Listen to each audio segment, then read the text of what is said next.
मेरे को लगता है कि जब चाइना के साथ आप बातचीत करते हैं, अब 88 के अंदर राजीव गांधी वहाँ पर आ गए, फिर वही साइन हुआ कि हम शांति से रहेंगे, हम किसी पर कब्जा नहीं करेंगे, हम बॉर्डर के ऊपर बातचीत करेंगे। एम्बेसडर लेवल की बातचीत होती रही, यहाँ के NSA वहाँ पर एम्बेसडर बनकर गए, उसके बाद कांग्रेस से NSA आया, उन्होंने भी वहाँ पर बातचीत करनी शुरू की, परंतु रिजल्ट क्या लिखा? ज़ीरो, अंडा। बॉर्डर के ऊपर आज तक ना वो आगे बढ़े, ना हम उनको पीछे ले कर पाए। तो चाइना जो कहता है, कथनी और करनी में बहुत फ़र्क है, पिछले सालों का इतिहास बता रहा है। उसके बाद क्या होता है? 2003 में वाजपेयी जी गए, मैं उस विजिट में भी शामिल था। काफ़ी बातचीत होती रही, छुप करके होती रही वहाँ पर। तो अल्टीमेटली वाजपेयी जी ने प्रेशर डाल करके, क्योंकि सिक्किम उस वक्त कंटेंशन था, झगड़ा होता था, चाइना ने पहली बार सिक्किम को भारत का अंग माना। वाजपेयी जी वहाँ पर कूटनीतिक विजिटें करके आए थे। तो हमने कहा कि जो बॉर्डर के ऊपर है उसके और हम थोड़ी हमने कंसेशन दिए कि हम थोड़ा आगे बढ़ेंगे, लाइन ऑफ कंट्रोल जो एक्चुअल कंट्रोल है, LAC जिसको बोलते हैं, उसके ऊपर बातचीत करना शुरू करेंगे। तो 2003 में तो ये हुआ। उसके बाद प्रॉब्लम फिर शुरू होती है।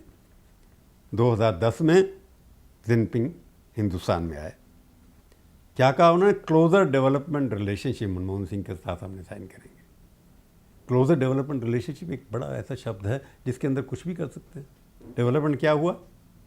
2006 में चाइना के साथ हमारा व्यापार केवल $3 बिलियन का था और 2010 में बढ़ करके वो $70 बिलियन हो गया।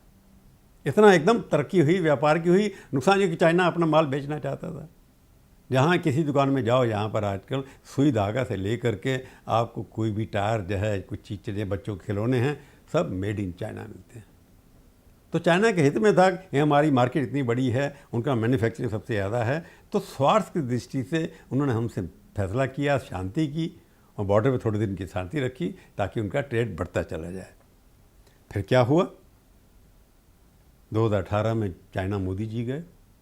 उससे पहले 2015 के अंदर जिनपिंग हमारे यहाँ आए, गुजरात में पहली बार उनको बिठाया गया, स्वागत किया, बहुत अच्छा। परंतु 2017 के अंदर डोकलम शुरू हो गया, सड़कें बनानी शुरू कर दी उन्होंने।